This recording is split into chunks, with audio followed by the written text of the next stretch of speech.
So hello guys, ituturo ko sa inyo kung paano mag-roll ng spring roll. Yung para pantay-pantay siya guys. Siyempre kailangan natin ng itlog. Binati ko na yung itlog. At saka yung ano natin, minced chicken ito guys, na nilagyan ko ng carrots. At saka tinimplahan ko ng kunting sibuyas, grated sibuyas at saka grated na carrots. Saka nilagyan ko na rin ng asin at kunting mga pampalasa. So, okay na guys. Ang gagawin natin ngayon, ituturo ko sa inyo yung technique ko para sa pantay-pantay ang pag-wrap natin. So, buksan ko na to.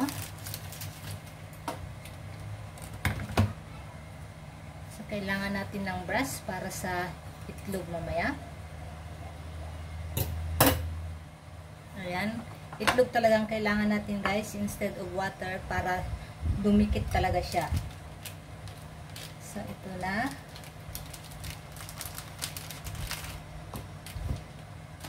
Okay, paghiwa-hiwalayin muna natin.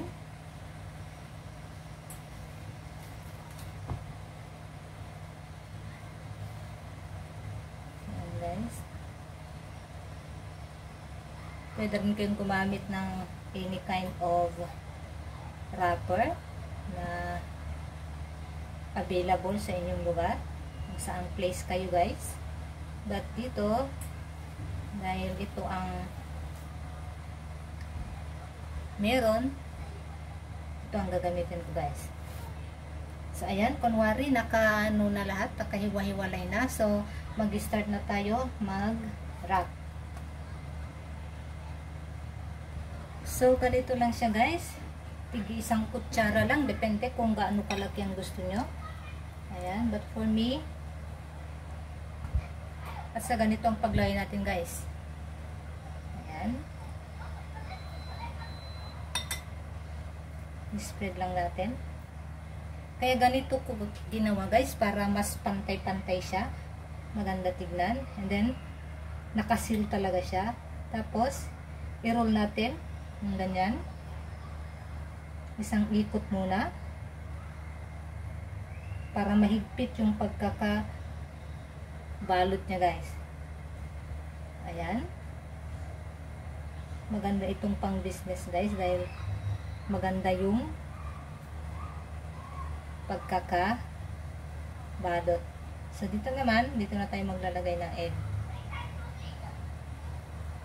Kadalasan talaga water ang nilagay ko noong una, pero pag priniprito na siya guys, humihiwalay siya o natatanggal. So, ayan guys.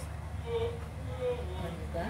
So try ulit natin another one. Saka mabilis lang siya magbalot guys pag ganitong ginawa natin, kahit gaano tayong karami. So let's try again. So ganito lang siya guys. Ayan. I-roll muna natin. Then,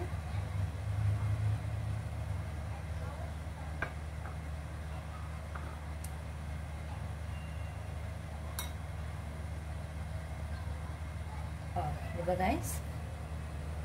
Ilagay na natin dito. Let's try again. Same process lang siya guys. Ganun lang siya kadali. Ayan. Maganda to pang business guys. Dahil pantay-pantay siya. Very presentable.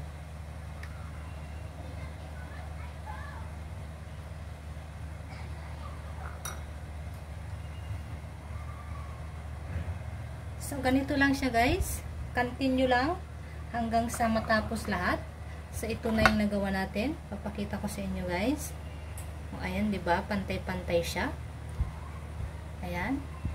So, kung nagustuhan nyo itong video guys, so, ito na guys,